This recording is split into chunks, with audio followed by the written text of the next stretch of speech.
السلام عليكم. في أول حلقة من كورس سي بلس بلس أنا باشمهندس أحمد. الحلقة اللي فاتت خدنا فيها مقدمة بسيطة عن الكورس وهنعمل إيه في الكورس ده.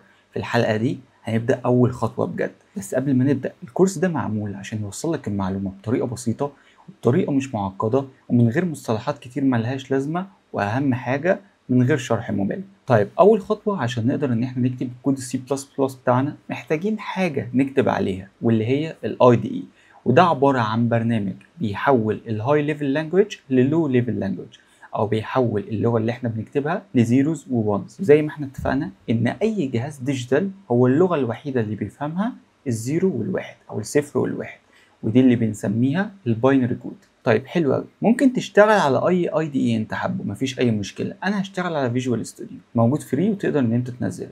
حابب تشتغل على اي دي تاني او حتى لو اونلاين كومبايلر مفيش اي مشكله، الحريه كلها ليك في الحته دي. طيب تعالى اقول لك ازاي تعمل داونلود لفيجوال ستوديو. تفتح اي براوزر عندك وهتكتب فيجوال ستوديو، هتفتح اول لينك، بعد كده تعمل داونلود فيجوال ستوديو، تستنى دقيقه وهتلاقيه بيحمل معاك على طول. طيب لما يحمل معاك يفتح معاك برنامج بالشكل ده اسمه فيجوال ستوديو انستولر.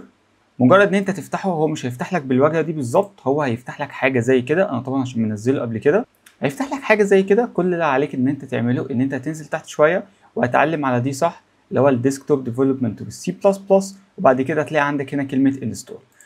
بعد لما تخلص هتلاقي ان هو ظهر عندك فيجوال ستوديو، تقدر ان انت تفتحه عادي خالص. وهنيجي نعمل كرييت ا نيو بروجكت. بعد كده في السيرش هنا لو ما لقيتهاش هتكتب سي بلس بلس. اول ما تكتب سي بلس بلس هتلاقي عندك حاجه اسمها كونسول اب، والكونسول ده زي ما اتفقنا الحلقه اللي فاتت هي الشاشه السوداء اللي بيظهر عليها كلام. طيب هنختار كونسول اب وهنعمل نيكست. هاجي هنا هدي اسم للبروجكت بتاعي، فانا مثلا هسميه ليكتشر 1. هختار المكان بتاعه من هنا. بعد لما اخترت المكان بتاعي هاجي هنا وادوس كرييت. اول ما ادوس كرييت هنستنى لحظات وهتلاقي البروجكت فتح معاك من غير اي مشكله. مش عايزك تتخض من الشكل اللي هيظهر دلوقتي، الموضوع في منتهى البساطه، ولو الشكل مضايقك هنعرف ازاي قدام ممكن ان احنا نغيره. طيب حلو قوي كده، احنا جاهزين ان احنا نكتب اول كود. انا مش عايزك تعدل اي حاجه دلوقتي او مش عايزك تخاف من اي حاجه.